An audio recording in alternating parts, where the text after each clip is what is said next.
ಎಲ್ಲರಿಗೂ ನಮಸ್ಕಾರಗಳು. ಪ್ರಗತಿಪಥ ಪಾಠಶಾಲೆ ಯೂಟ್ಯೂಬ್ ಚಾನಲ್ಗೆ ಎಲ್ಲರಿಗೂ ಸ್ವಾಗತ. ಈ ಒಂದು ವಿಡಿಯೋದಲ್ಲಿ ಸಿರಿ ಕನ್ನಡ ಪ್ರಥಮ ಭಾಷಾ ಕನ್ನಡ ಪಠ್ಯಪುಸ್ತಕ ಭಾಗ 1 7ನೇ ತರಗತಿಯ ಪಠ್ಯಪುಸ್ತಕದ ಅಭ್ಯಾಸದ ಪ್ರಶ್ನೋತ್ತರಗಳಿಗೆ ವಿವರಣೆ ಮುಖಾಂತರ ವಿವರಿಸಿದ್ದೇನೆ. ಈ ಒಂದು ವಿಡಿಯೋ ಶಿಕ್ಷಕರಿಗೆ, ವಿದ್ಯಾರ್ಥಿಯ ಪೋಷಕರಿಗೆ ಹಾಗೂ ಸ್ಪರ್ಧಾರ್ಥಿಗಳಿಗೂ ಕೂಡ ಉಪಯುಕ್ತವಾಗುತ್ತದೆ. ಬನ್ನಿ ವಿಡಿಯೋ ಶುರು ಮಾಡೋಣ. ಪರಿವಿಡಿ ಗದ್ಯ ಭಾಗ ಹಾಗೂ ಪದ್ಯ ಭಾಗ. ಗದ್ಯ ಭಾಗ ಪುಟ್ಟಜ್ಜಿ ಪುಟ್ಟಜ್ಜಿ ಕತೆ ಹೇಳು. ಇಲ್ಲಿರುವಂತಹ ಅಭ್ಯಾಸದಲ್ಲಿ ಬರುವಂತಹ ಕವಿ ಪರಿಚಯ, ಪದಗಳ ಅರ್ಥ ಅಭ್ಯಾಸ ಮಾಡೋದು ಸ್ಪರ್ಧಾರ್ಥಿಗಳಿಗೆ ಪರೀಕ್ಷೆಯಲ್ಲಿ ಉಪಯುಕ್ತವಾಗುತ್ತದೆ. ಹಾಗೆ ಅಭ್ಯಾಸದ ಪ್ರಶ್ನೆಗಳನ್ನು ನೋಡೋಣ. ಕೊಟ್ಟಿರುವ ಪ್ರಶ್ನೆಗಳಿಗೆ ಒಂದು ವಾಕ್ಯದಲ್ಲಿ ಉತ್ತರಿಸಿ. ಪುಟ್ಟಜ್ಜಿಯ ಬಳಿ ಹುಡುಗ ಯಾವ ಕತೆ ಹೇಳಬೇಕೆಂದು ಕೇಳಿದನು? ಆಡ್ಗತೆ ಅಂದರೆ ಹಾಡಿನ ಮುಖಾಂತರ ಕಥೆಯನ್ನು ಹೇಳುವಂತಹದ್ದು. ಹಾಗೆ ಯುವಕ ಮನೆಯ ಮುಂದೆ ಏನು ಮಾಡಿದನು? ಯುವಕ ಮನೆಯ ಮುಂದೆ ತೋಟವನ್ನು ಮಾಡಿದನು. ಜಿಂಕೆಯ ಕುತ್ತಿಗೆಯಲ್ಲಿ ಏನಿತ್ತು? ಜಿಂಕೆಯ ಕುತ್ತಿಗೆಯಲ್ಲಿ ಒಂದು ಹೆಜ್ಜೆ ಇತ್ತು. ಗೆಜ್ಜೆ ಕಟ್ಟಿದ್ದರು. ಹಾಗೆ ಹುಲಿ ಸೋತು ಏನು ಮಾಡಿತು? ಹುಲಿ ಸೋತು ಪಲಾಯನ ಮಾಡಿತು. ಅದೇ ರೀತಿಯಾಗಿ ಒಂದು ವಾಕ್ಯದ ಪ್ರಶ್ನೆಗಳಿಗೆ ಉತ್ತರವನ್ನು ಉತ್ತರಿಸಿದ್ದೇನೆ. ಹಾಗೆ 2-3 ವಾಕ್ಯಗಳಲ್ಲಿ ಇರುವಂತಹ ಪ್ರಶ್ನೆಗಳಿಗೂ ಸಹ ಈ ವಿಡಿಯೋದಲ್ಲಿ ಸ್ಕ್ರೀನಲ್ಲಿ ಪ್ಲೇ ಮಾಡಿರ್ತೀನಿ, ನೀವು ಅಭ್ಯಾಸ ಮಾಡಬಹುದು. ಹಾಗೆ ಯಾರು ಯಾರಿಗೆ ಹೇಳಿದರು ಎಂಬುದನ್ನು ಇದು ಕೂಡ ಉತ್ತರವನ್ನು ಸ್ಕ್ರೀನಲ್ಲಿ ಪ್ಲೇ ಮಾಡಿರ್ತೀನಿ, ನೀವು ಬರ್ಕೊಂಡು ಅಭ್ಯಾಸ ಮಾಡಬಹುದು. ಹಾಗೆ ಪದಗಳಿಗೆ ಅರ್ಥವನ್ನು ಬರೆಯಿರಿ. ಪೊರೆ ಅಂದರೆ ರಕ್ಷಿಸು. ಪ್ರಾಣಿ ಗಿಂಡಿ ಅಂದರೆ ಇಲ್ಲಿ ಪ್ರಾಣಿಗಳಿಗೆ ಕುಡಿಯಲು ಇಟ್ಟಿರುವಂತಹ ನೀರಿನ ದಾರಿ. ಹಾಗೆ ಭಯ ಅಂದರೆ ಭೀತಿ. ತೊಗಟೆ ಅಂದರೆ ಚಿಗುರು. ಮದ್ದು ಅಂದರೆ ಒಂದು ರೀತಿಯಾದಂತಹ ಔಷಧಿ, ಅಂದರೆ ಪ್ರೀತಿ ಮಾಡುವಂಥ ಅರ್ಥನೂ ಕೂಡ ಕೊಡುತ್ತದೆ. ಹಾಗೆ ಯಾವತ್ತಾರ ಅಂದರೆ ಯಾವಾಗಲಾದರೂ, ಇನ್ನೊಂದು ದಿನ. ಹಾಗೆ ಹೊಂದಿಸಿ ಬರೆಯಿರಿ. ಹಾಗೆ ಇಲ್ಲಿ ಸಾಕು ಪ್ರಾಣಿಗಳನ್ನು, ಕಾಡು ಪ್ರಾಣಿಗಳನ್ನು ವಿಂಗಡಿಸಿ ಪ್ರತ್ಯೇಕವಾಗಿ ಪಟ್ಟಿ ಮಾಡುವಂತಹದ್ದು. ಕತ್ತೆ, ಎಮ್ಮೆ, ಕುರಿ, ಮೇಕೆ ಇದು ಸಾಕು ಪ್ರಾಣಿ. ಹುಲಿ ಇದು ಕಾಡು ಪ್ರಾಣಿ. ಈ ರೀತಿಯಾಗಿ ವಿಂಗಡಿಸಲಾಗಿದೆ. ಹಾಗೆ ಇಲ್ಲಿ ಗುಂಪಿಗೆ ಶಬ್ದದಲ್ಲಿ ಇವುಗಳನ್ನು ಗುಂಪಿಗೆ ಯಾಕೆ ಸೇರುವುದಿಲ್ಲ ಅಂತ ಗುರುತಿಸಬೇಕಾಗುತ್ತೆ. ಹಾಗೆ ಇಲ್ಲಿ ಬಿಟ್ಟಿರುವಂತಹ ಸ್ಥಳಕ್ಕೆ ಪದಗಳನ್ನು ತುಂಬಿ ಒಂದು ಕಥೆಯನ್ನು ಸೃಷ್ಟಿ ಮಾಡಬೇಕಾಗುತ್ತೆ. ಹಾಗೆ ಇಲ್ಲಿ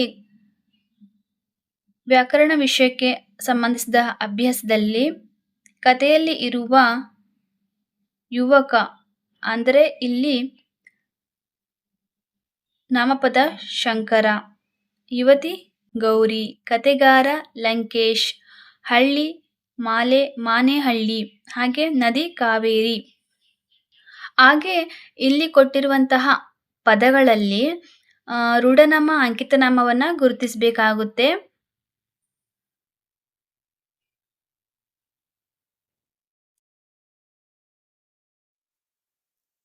ಹಾಗೆ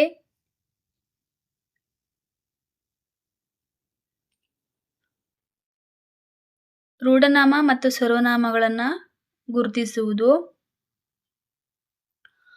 ಅವನು, ಅವಳು, ಅವರು, ನೀನು, ನಾವು, ನಾನು, ತಾವು, ಅವಳು ಎನ್ನುವಂತಹದ್ದು ಸರ್ವನಾಮ ಪದಗಳಾಗಿರ್ತವೆ. ಹಾಗೆ ಕೆಳಗಿನ ವಾಕ್ಯಗಳಲ್ಲಿ ಕಾಣುವ ಸರ್ವನಾಮಗಳ ಬದಲಿಗೆ ನಿಮಗಿಷ್ಟವಾದ ಹೆಸರಿಟ್ಟು ವಾಕ್ಯವನ್ನು ರಚಿಸಿ ಅಂತ ಹೇಳಿದ್ದಾರೆ. ನಾನು ಅಂತಂದರೆ ಇಲ್ಲಿ ನಿಮ್ಮ ಹೆಸರನ್ನು ಬಳಸ್ಕೊಬಹುದು. ನೀನು ಅಂದರೆ ನಿಮ್ಮ ಗೆಳತಿಯ ಹೆಸರನ್ನು ಬಳಸ್ಕೊಬಹುದು. ನಾವು ಅಂತಂತಂದರೆ ನಿಮ್ಮ ಸ್ನೇಹಿತರ ಎಲ್ಲ ಗುಂಪುಗಳನ್ನು ನೀವು ಗುರುತಿಸ್ಕೊಳ್ಬಹುದು. ಅವನು, ಅವಳು, ಅವರು, ಹಾಗೆ ಅದು ನೀವು ಯಾವುದಾದ್ರೂ ಒಂದು ಪಕ್ಷಿನೋ ವಸ್ತುನೋ ಕೂಡ ಹೇಳ್ಕೊಂಡು ನೀವು ಸ್ವಂತ ವಾಕ್ಯವನ್ನು ಮಾಡಬಹುದು. ಹಾಗೆ ಸೀನ ಸೆಟ್ಟರು ನಮ್ಮ ಟೀಚರು. ಹಾಗೆ ಒಂದು ವಾಕ್ಯದಲ್ಲಿ ಇರುವಂತಹ ಪ್ರಶ್ನೆಗಳಿಗೆ ಉತ್ತರ. ಮಾಂಡವಿ ಟೀಚರ್ ಯಾರನ್ನ ಪರಿಚಯಿಸಿದರು? ಸೀನಸೆಟ್ಟರನ್ನ ಪರಿಚಯಿಸಿದರು. ಸೀನಸೆಟ್ಟರು ಜಮೀನಲ್ಲಿ ಏನನ್ನು ಬೆಳೆಯುತ್ತಿದ್ದರು? ಸಾಸಿವೆ. ಮಕ್ಕಳು ಏನು ಹಾಕಿಕೊಂಡು ಗದ್ದೆಗೆ ಇಳಿದರು? ಕಂಬಳಿ ಗೊಪ್ಪೆ. ಆಲಪ್ಪನ ಕಾಲನ್ನು ಏನು ಕಚ್ಚಿತು? ನೀರಾವು. ಮನೆಯ ಅಟ್ಟ ಮಕ್ಕಳಿಗೆ ಯಾವ ಟವರ್ ಆಗಿ ಪರಿವರ್ತಿತಗೊಂಡಿತು? ಗೆದ್ದ ವೀಕ್ಷಣೀಯ ಟವರ್. ಅದೇ ರೀತಿಯಾಗಿ 2-3 ವಾಕ್ಯಗಳಲ್ಲಿರುವಂತಹ ಪ್ರಶ್ನೆಗಳಿಗೂ ಸಹ ಉತ್ತರವನ್ನು ಉತ್ತರಿಸಿದ್ದೇನೆ. ಸ್ಕ್ರೀನಲ್ಲಿ ಪ್ಲೇ ಮಾಡ್ತೀನಿ, ನೀವು ಅದನ್ನ ಬರ್ಕೊಂಡು ಅಭ್ಯಾಸ ಮಾಡಬಹುದು. ಹಾಗೆ ಯಾರು ಯಾರಿಗೆ ಹೇಳಿದರು ಮಾತುಗಳನ್ನು ಈ ಒಂದು ಪ್ರಶ್ನೆಗೂ ಸಹ ಉತ್ತರಿಸಿದ್ದೇನೆ. ಹಾಗೆ ಇಲ್ಲಿ ಬಿಟ್ಟಿರುವಂತಹ ಪದವನ್ನು ಬರಿಬೇಕು. ಯಾವ ಕಾಗೆ ಕಪ್ಪು, ಯಾವ ಕಪ್ಪು ಇದ್ದಿಲು ಅಂತ ಒಂದು ಪದ್ಯವನ್ನು ಪರಿಪೂರ್ಣಗೊಳಿಸಬೇಕು. ಹಾಗೆ ಇಲ್ಲಿ ಸರ್ವನಾಮ ಪದಗಳನ್ನು ಗುರುತಿಸಿ ಬರಿಬೇಕು. ಹಿಲ್ಟನ್ ಹೆಡ್ ಚಳುವಳಿ. ಕೊಟ್ಟಿರುವ ಪ್ರಶ್ನೆಗಳಿಗೆ ಒಂದು ವಾಕ್ಯದಲ್ಲಿ ಉತ್ತರಿಸಿ. ಹಿಲ್ಟನ್ ಹೆಡ್ ದ್ವೀಪ ಯಾವ ಸಾಗರದಲ್ಲಿದೆ? ಅಟ್ಲಾಂಟಿಕ್ ಸಾಗರದಲ್ಲಿ ಇದೆ. ಅಮೆರಿಕದಲ್ಲಿ ವಾಸವಾಗಿದ್ದ ಮೂಲ ನಿವಾಸಿಗಳನ್ನ ಏನೆನ್ನುತ್ತಾರೆ? ಅಮೆರಿಕನ್ ಇಂಡಿಯನ್ ಅಂತ ಕರೀತಾರೆ. ಹಿಲ್ಟನ್ ಹೆಡ್ನಲ್ಲಿ ಬಂದಿಳಿಯುವ ಶ್ರೀಮಂತರ ಉಡುಗೆ ತೊಡುಗೆ ಹೇಗಿತ್ತು? ಬೂಟು, ಕೂಲಿಂಗ್ ಗ್ಲಾಸ್, ಸ್ಕೈಲ್ ಕ್ಯಾಪ್ ಈ ರೀತಿಯಾದಂತಹವುಗಳನ್ನು ಒಂದು ವಾಕ್ಯದಲ್ಲಿ ಪ್ರಶ್ನೆಗಳಿಗೆ ಉತ್ತರವನ್ನು ಉತ್ತರಿಸಿದ್ದೇನೆ. ಹಾಗೆ 2-3 ವಾಕ್ಯಗಳಲ್ಲಿಯೂ ಪ್ರಶ್ನೆಗಳಿಗೂ ಸಹ ಉತ್ತರವನ್ನು ಉತ್ತರಿಸಿದ್ದೇನೆ. ಹಾಗೆ ಬಿಟ್ಟ ಸ್ಥಳಗಳನ್ನು ತುಂಬಿರಿ. ಯುರೋಪಿಯನ್ನರ ಆಗಮನದ ಮೇಲೆ ಅಮೆರಿಂಡಿಯನ್ನರ ಸಮುದಾಯವು ಧೂಳಿಪಟ ಆಯಿತು. ಅಟ್ಲಾಂಟಿಕ್ ಸಾಗರವು ಅಮೆರಿಕದ ಪೂರ್ವ ಭಾಗದಲ್ಲಿದೆ.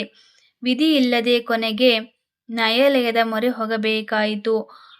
ಕಟ್ಟಡಗಳಿಗೆ ತೋರುತ್ತಿದ್ದ ಅಭಿಯಂತರ ಶ್ರದ್ಧೆಯನ್ನೇ ಜನ ಪರಿಸರಕ್ಕೂ ನೀಡತೊಡಗಿದರು. ಹಾಗೆ ವಿರುದ್ಧಾರ್ಥಕ ಶಬ್ದಗಳಿಗೆ ಉತ್ತರ. ಲಾಭ, ನಷ್ಟ, ಚುರುಕು, ಮಂದ, ಪುರಾತನ, ನೂತನ, ಪ್ರಸಿದ್ಧ, ಅಪ್ರಸಿದ್ಧ, ಸಾಧಾರಣ, ಅಸಾಧಾರಣ. ಅದೇ ರೀತಿಯಾಗಿ ಸ್ವಂತ ವಾಕ್ಯ ಪದಗಳನ್ನು ಬಳಸಿಕೊಂಡು ವಾಕ್ಯವನ್ನು ರಚಿಸಬೇಕು. ನೀವು ನಿಮ್ಮ ಸ್ವಂತ ವಾಕ್ಯವನ್ನು ನೀವು ಬರೀಬಹುದು. ಮೈಲಾರ ಮಹದೇವ. ಒಂದು ವಾಕ್ಯದಲ್ಲಿರುವಂತಹ ಪ್ರಶ್ನೆಗಳು. ಮೋಟೆಬೆನ್ನೂರು ಎಂಬ ಹಳ್ಳಿ ಯಾವ ಜಿಲ್ಲೆಯಲ್ಲಿದೆ? ವಿಜಯಪುರ ಜಿಲ್ಲೆಯಲ್ಲಿದೆ. ಯಾವ ಬಟ್ಟೆಗಳ ವಿಚಾರ ಯಾವಾಗಲೂ ಮೈಲಾರರ ಮನಸ್ಸಿನಲ್ಲಿ ಗುನುಗುಡುತ್ತಿತ್ತು? ಸ್ವದೇಶಿ ಬಟ್ಟೆ. ಅದೇ ರೀತಿಯಾಗಿ ಪ್ರಶ್ನೆಗಳಿಗೆ ಉತ್ತರವನ್ನು ಉತ್ತರಿಸಿದ್ದೇನೆ. 2-3 ವಾಕ್ಯಗಳ ಒಂದು ಪ್ರಶ್ನೆಗಳಿಗೂ ಸಹ ಉತ್ತರಿಸಿದ್ದೇನೆ. ಹಾಗೆ 5-6 ವಾಕ್ಯಗಳಲ್ಲಿ ಉತ್ತರಗಳ ಒಂದು ಪ್ರಶ್ನೆಗಳಿಗೂ ಸಹ ಉತ್ತರಿಸಿದ್ದೇನೆ. ಹಾಗೆ ಖಾಲಿ ಜಾಗವನ್ನು ಸೂಕ್ತ ಪದಗಳಿಂದ ಭರ್ತಿ ಮಾಡಿ. ಪ್ರಾಥಮಿಕ ನಂತರ ವಿದ್ಯಾಭ್ಯಾಸಕ್ಕಾಗಿ ಮಹದೇವ ಹಂಸಭಾವಿ ಶಾಲೆಗೆ ಹೋದರು. ಇದೇ ರೀತಿಯಾಗಿ ಬಿಟ್ಟ ಸ್ಥಳಗಳನ್ನು ಬರ್ಕೊಳ್ಬೋದು. ಹಾಗೆ ಸ್ವತಂತ್ರ ಚಳುವಳಿಗೆ ಸಂಬಂಧಪಟ್ಟ 10 ಪದಗಳನ್ನು ಬರೆಯಿರಿ. ಹಾಗೆ ಮೋಟೆಬೆನ್ನೂರು ಹಾವೇರಿ ಜಿಲ್ಲೆಯಲ್ಲಿದೆ. ಹೊಸರಿತ್ತಿ ಇದು ಹಾವೇರಿ ಜಿಲ್ಲೆಯಲ್ಲಿದೆ. ಹಾಗೆ ಕಲಾದಗಿ ಇದು ವಿಜಯಪುರ ಜಿಲ್ಲೆಯಲ್ಲಿದೆ. ಹಾಗೆ ಇವುಗಳಿಗೆ ಸ್ವಂತ ವಾಕ್ಯಗಳನ್ನು ಬಳಸಿ. ಹಾಗೆ ನೀವು ನಿಮ್ಮ ಸ್ವಂತ ವಾಕ್ಯವನ್ನು ರಚನೆ ಮಾಡಬಹುದು. ಹಾಗೆ ಇಲ್ಲೇ ಇರುವಂತಹ ವಾಕ್ಯಗಳಲ್ಲಿರುವಂತಹ ವಿಶೇಷಣವನ್ನು ಗುರುತಿಸುವಂತಹದ್ದು. ಅಂದರೆ ಇಲ್ಲಿ ದೊಡ್ಡ ಎನ್ನುವಂತಹದ್ದು ವಿಶೇಷಣ, ವಿಶೇಷ ಅಂತಂದರೆ ತೋಳ. ಈ ರೀತಿಯಾಗಿ ನಾವು ಗುರುತಿಸಬೇಕಾಗುತ್ತೆ. ಉತುರಿ ಹಾಡು. ಕಾವೇರಿಯು ಹೇಗೆ ಹೊಳೆಯುತ್ತಾಳೆ? ಕಾವೇರಿಯು ಮುಗಿಲ ಮಿಂಚಿನಂತೆ ಹೊಳೆಯುತ್ತಾಳೆ. ಇದೇ ರೀತಿಯಾಗಿ ಒಂದು ವಾಕ್ಯದ ಪ್ರಶ್ನೆಗಳಿಗೆ ಉತ್ತರವನ್ನು ಉತ್ತರಿಸಿದ್ದೇನೆ. ಹಾಗೆ ಕಂಠಪಾಠ ಮಾಡಿರಿ ಪದ್ಯ ಭಾಗವನ್ನು ಪೂರ್ಣಗೊಳಿಸಿ ಅಂತ ಹೇಳಲಾಗಿದೆ.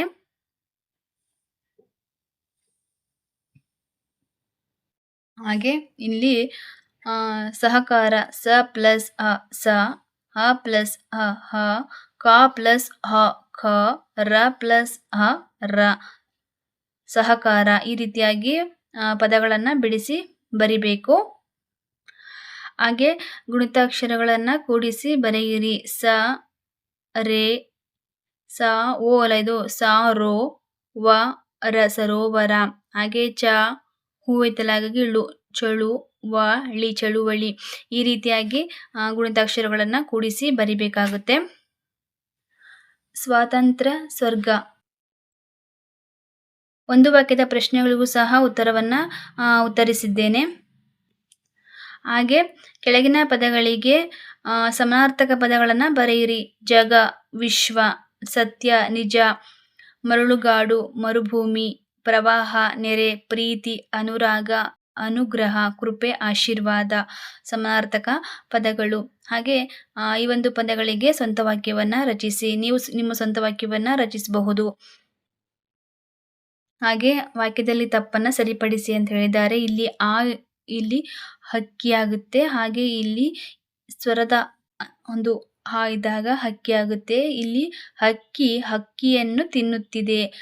ಅಣ್ಣ ಅನ್ನವನ್ನು ತಿನ್ನುತ್ತಾನೆ. ಬಾಳೆಯ ಹಣ್ಣನ್ನ ಬಾಲೆ ತಿಂದಳು. ನಮ್ಮ ಶಾಲೆಯ ಆಶಾ ಹಸುರು ಬಣ್ಣದ ಪುಸ್ತಕ ತಂದಿದ್ದಾಳೆ ಅಂತ ಸರಿಯಾಗಬೇಕು. ಹಾಗೆ ಇಲ್ಲಿ ಬಹುವಚನ ರೂಪದಲ್ಲಿ ಬರಿಬೇಕು. ನಮ್ಮ ಮನೆಯಲ್ಲಿ 8 ದನಗಳು ಇದೆ. ಹಾಗೆ ನಮ್ಮ ತರಗತಿಯಲ್ಲಿ ಹುಡುಗರು ಇದ್ದಾರೆ. ಹಾಗೆ 6ನೇ ತರಗತಿಯಲ್ಲಿ 20 ಹುಡುಗಿಯರು ಇದ್ದಾರೆ. ಈ ರೀತಿಯಾಗಿ ಬಹುವಚನ ರೂಪದಲ್ಲಿ ಆಗುತ್ತೆ ಪದ. ಹಾಗೆ ಬಹುವಚನ ರೂಪದಲ್ಲಿರುವಂತಹ ಪದಗಳು ಭಾಗ್ಯದ ಬಳೆಗಾರ. ಹಾಗೆ ಇಲ್ಲಿ ಬಳೆಗಾರ ಎಲ್ಲಿಗೆ ಹೋಗಿ ಬರಬೇಕೆಂದು ಹೆಣ್ಣು ಹೇಳುತ್ತಾಳೆ. ತನ್ನ ತವರು ಮನೆಗೆ ಹೋಗಬೇಕು ಎಂದು ಹೇಳುತ್ತಾಳೆ. ತಾಯಿಯ ಮನೆ ಯಾವ ರೀತಿ ಇದೆ? ಹಂಚಿನ ಮನೆ, ಕಂಚಿನ ಕದ. ಈ ರೀತಿಯಾಗಿ ತಾಯಿಯ ಮನೆ ಇದೆ ಅಂತ ಹೇಳುತ್ತಾಳೆ. ಚಪ್ಪರದ ನಡುವೆ ತಾಯಿ ಯಾವ ಆಟ ಆಡುತ್ತಾಳೆ? ಕವಡೆ ಆಟವನ್ನು ಆಡುತ್ತಾಳೆ. ಹಡೆದವನಿಗೆ ಯಾವ ಬಣ್ಣದ ಬಳೆ ಎಂದರೆ ಆಸೆ? ಅಚ್ಚ ಕೆಂಪಿನ ಬಳೆ ಮತ್ತು ಹಸಿರು ಗೀರಿನ ಬಳೆ ಅಂದರೆ ಹಡೆದವನಿಗೆ ಇಷ್ಟ. ಈ ರೀತಿಯಾಗಿ 2-3 ವಾಕ್ಯಗಳಲ್ಲಿ ಪ್ರಶ್ನೆಗಳಿಗೂ ಸಹ ಉತ್ತರವನ್ನು ಉತ್ತರಿಸಿದ್ದೇನೆ. ಹಾಗೆ ಕೊಟ್ಟಿರುವ ಪದ ನುಡಿಗಟ್ಟುಗಳಿಗೆ ಬಳಸಿ ಸ್ವಂತ ವಾಕ್ಯವನ್ನು ರಚಿಸಿ ಅಂತ ಹೇಳಿದ್ದಾರೆ. ಇಲ್ಲಿ ನೀವು ನಿಮ್ಮ ಸ್ವಂತ ವಾಕ್ಯವನ್ನು ರಚಿಸಬಹುದು. ಅಡ್ಡದಾರಿ. ಮಕ್ಕಳು ಯಾವಾಗಲೂ ಅಡ್ಡದಾರಿಯನ್ನು ಹಿಡಿಯಬಾರದು. ಎತ್ತಿದ ಕೈ. ಅಮ್ಮ ಮನೆಗೆಲಸದಲ್ಲಿ ಎತ್ತಿದ ಕೈ ಅಂದರೆ ಪ್ರವೀಣೆ ಅಂತ ಅರ್ಥ. ವಚನಗಳ ಭಾವಸಂಗಮ. ಅರಿದ ಗೋಣಿಯಲ್ಲೊಬ್ಬ ಇರುಳೆಲ್ಲ ಏಕೆ ನಡೆದನು? ಸುಂಕಕ್ಕೆ ಅಂಜಿ. ಶಿವನ ಮೇಲಿನ ಭಕ್ತಿ ಯಾವುದರಿಂದ ಪ್ರಭೆಯಾಯಿತು? ನಿಂದಕರ ನುಡಿಯಿಂದ ಭೇದಿಸಿದಾಗ. ಮಹಾಜ್ಞಾನಾಚರಣೆ ಯಾವುದು? ಹಿಡಿದ ವ್ರತವ ಬಿಡದಿರಲು ಅದೇ ಮಹಾಜ್ಞಾನಾಚರಣೆ. ಯಾವುದಕ್ಕೆ ಆಸೆ ಮಾಡಿದರೆ ನರಕದಲ್ಲಿ ಅದ್ದಬೇಕು? ಪರರ ದ್ರವ್ಯಕ್ಕೆ ಆಸೆ, ನರಕದಲ್ಲಿ ಅವರನ್ನು ಹದ್ದಬೇಕು ಅಂತ ಹೇಳಲಾಗಿದೆ. ಇದೇ ರೀತಿಯಾಗಿ 2-3 ವಾಕ್ಯದ ಪ್ರಶ್ನೆಗಳಿಗೂ ಸಹ ಉತ್ತರವನ್ನು ಉತ್ತರಿಸಿದ್ದೇನೆ. ಹಾಗೆ ಪದ್ಯ ಭಾಗ ವಾಕ್ಯಗಳನ್ನ ಪೂರ್ಣಗೊಳಿಸುವುದು. ಹಾಗೆ ಕಳವೆ ಅಂದರೆ ಭತ್ತ, ಸುಂಕ ಅಂದರೆ ತೆರಿಗೆ. ಸಮಾನಾರ್ಥಕ ಪದಗಳು. ನುಡಿಯಲು ಬಾರದು ಕೆಟ್ಟ ನುಡಿಗಳ, ನಡೆಯಲು ಬಾರದು ಕೆಟ್ಟ ನಡೆಗಳ. ಅಂದರೆ ಈ ಒಂದು ವಚನಗಳನ್ನು ಪರಿಪೂರ್ಣವಾಗಿ ಗೊಳಿಸುವಂತಹದ್ದು. ಬಟ್ಟೆ, ಮಾರ್ಗ, ವ್ರತ, ನಿಯಮ ಇದು ಕೂಡ ಸಮಾನಾರ್ಥಕ ಪದ. ಹಾಗೆ ಮುಕ್ತಾಯಕ, ಅಜಗಣ್ಣ ತಂದೆ, ಸತ್ಯಕ್ಕ, ಶುಭಕೇಶ್ವರ ಇವರ ಒಂದು ಅಂಕಿತನಾಮಗಳು. ಹಾಗೆ ಕರ್ಮಪದ, ಕರ್ತೃಪದ, ಕ್ರಿಯಾಪದ ಇವುಗಳನ್ನು ಗುರುತಿಸಿ ವಾಕ್ಯದಲ್ಲಿರುವಂಥವುಗಳನ್ನು ಗುರುತಿಸಿ ಬರೆಯಬೇಕು. ಕ್ರಿಯಾಪದ ಹಾಗೂ ಕಾಲಕ್ಕನುಗುಣವಾಗಿರುವಂತಹ ಕ್ರಿಯಾಪದ ಅಂದರೆ ಭೂತಕಾಲ, ವರ್ತಮಾನ ಕಾಲ, ಭವಿಷ್ಯತ್ ಕಾಲ. ಪೂರಕ ಪಾಠಗಳು. ಬಸವಣ್ಣನವರ ಜೀವನ ದರ್ಶನ. ಈ ಒಂದು ಪ್ರಶ್ನೆಗಳು ಸಹ ಉತ್ತರವನ್ನು ಉತ್ತರಿಸಿದ್ದೇನೆ. ಗೊಂಬೆ ಕಲಿಸುವ ನೀತಿ.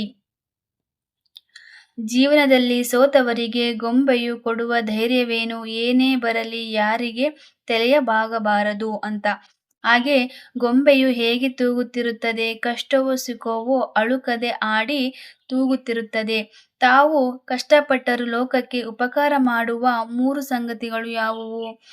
ಕಬ್ಬು ಸಿಹಿಯನ್ನ ಕೊಡುತ್ತದೆ, ಗಂಧ ತೇದು ಪರಿಮಳವನ್ನ ಕೊಡುತ್ತದೆ, ದೀಪ ಉರಿದು ಬೆಳಕನ್ನ ಕೊಡುತ್ತದೆ. ಹಾಗೆ ಗೊಂಬೆಯು ನಿಶ್ಚಲವಾಗುವುದು ಯಾವಾಗ? ಆಡಿಸುವವನ ಕೈ ಸೋತಾಗ. ಹಾಗೆ ಗೊಂಬೆಯು ಹೇಳುವ ನೀತಿಯ ಸಾರಾಂಶವೇನು? ಜೀವನದಲ್ಲಿ ಏನೇ ಬಂದರೂ ಧೈರ್ಯದಿಂದ ಎದುರಿಸಬೇಕು, ಇನ್ನೊಬ್ಬರಿಗೆ ಸಹಾಯ ಮಾಡುವ ಗುಣ ಇರಬೇಕು ಅಂತ ಈ ಒಂದು